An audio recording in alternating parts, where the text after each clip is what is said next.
Okay दोस्तों, इस video में आप सीखेंगे कि अगर कोई कस्टमर आपको आइटम वापस करता है तो आप उनको इस सॉफ्टवेयर के अंदर कैसे डालोगे।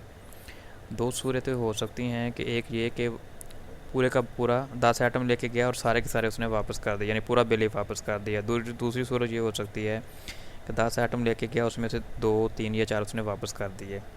तो इन दोनों को आप अलग-अलग डाल सकते हैं। अगर पूरा बिल आपने डालना है, पूरा बिल ही वापस आ गया, तो ये बाई इनवाइस, ठीक है, ऑल इनवाइस रिटर्न है। बाई आइटम यानी सम आइटम रिटर्न है। तो पूरा बिल अगर डालना है तो आप देखें कस्टमर कौन सा है, वो आपको पता होना चाहिए, और उसका बिल नंबर का भी आपको पता होना चाहिए। जैसे मैं 11 नंबर डाल रहा हूँ, तो जैसे आप कस्टमर डाल के एंटर करेंगे, फिर आप बिल नंबर डाल के एंटर करेंगे, तो ये स्क्रीन पे पूरा का पूरा बिल आपका आ जाएगा। अब आपने इसके अंदर चेंजिंग कोई नहीं करनी और अपडेट कर देना है, तो पूरा का पूरा बिल वापस आ जाएगा। ठीक है, कस्टमर का आप लेजर चेक करेंगे तो उसमें ये रिटर्न डाल चुकी होगी। अब 3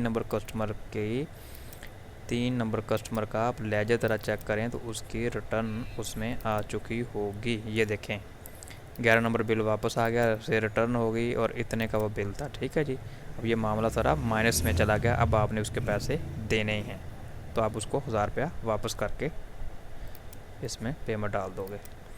अगर आपने एक आइटम वापस करना है तो बाई आइटम ये सेलेक्ट करो, कस्टमर को सिलेक्ट करो और उस आइटम को सिलेक्ट कर लो यहाँ से जो वो वापस कर रहा है। फॉर कोलगेट उसने आपको एक वापस कर दिया है, तो फिर आप ऐसे लिख के एंटर करें और अपडेट कर दें। ठीक है, ये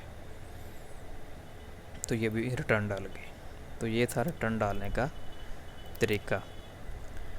परचेज रिटर्न का आपको पहले बता दिया है। अब ये है FOC यानी फ्री ऑफ कास्ट, एक्सपायरी या ब्रेकेज। अगर कोई आइटम आप किसी को फ्री ऑफ कास्ट किसी फ़कीर को देना चाहते हो, या वो आइटम डेड हो गया है, अब आपके काम का नहीं है, वो स्टॉक में पड़ा, उसको निकालना चाहते हो, तो आप इधर आके एक्सपायरी ब्रेकेज में आके उस आइटम को आप सेलेक्ट करें और यहाँ से जितनी क्वांटिटी निकालनी है अपडेट कर दें। तो ये होगा कि ये अब स्टॉक से निकल गया। अब ये किसी ना तो कस्टमर के खाते में गया है, ना किसी सप्लायर को वापस हुआ। अब ये स्टॉक से वैसे ही निकल गया बस। अब आपका स्टॉक एक्यूरेट हो जाएगा, फ्री में चला गया। ठीक हो गया जी।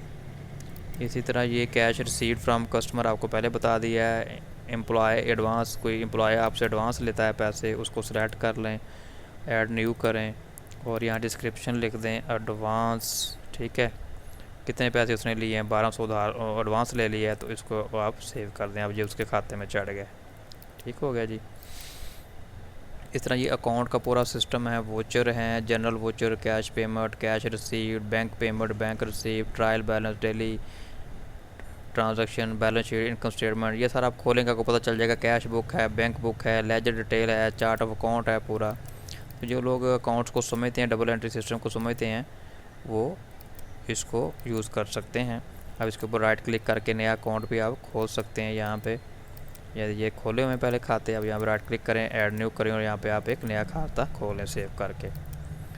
तो इसको भी आप यूज़ कर सकते हैं। ठीक है जी। जैसे ये कैश पेमेंट वोचर है, यहाँ पे नरेशन लिख दें, कोई भी आपने लिखनी है, ऐड न्यू करें, किसको कैश पेमेंट कर रहे हैं आप, जो बिल्टी एक्सपेंस है वो आपने दिए हैं, कितने दिए हैं, 500 रुपया, तो 5000 रुपया, तो ये आपने आपका वोचर बन गया। ठीक है जी, ये अकाउंट का पूरा सिस्टम है। ये रिपोर्ट्स हैं, ये सारी आप खुद ही खोल कर देख लेंगे तो आपको पता चल जाएगा।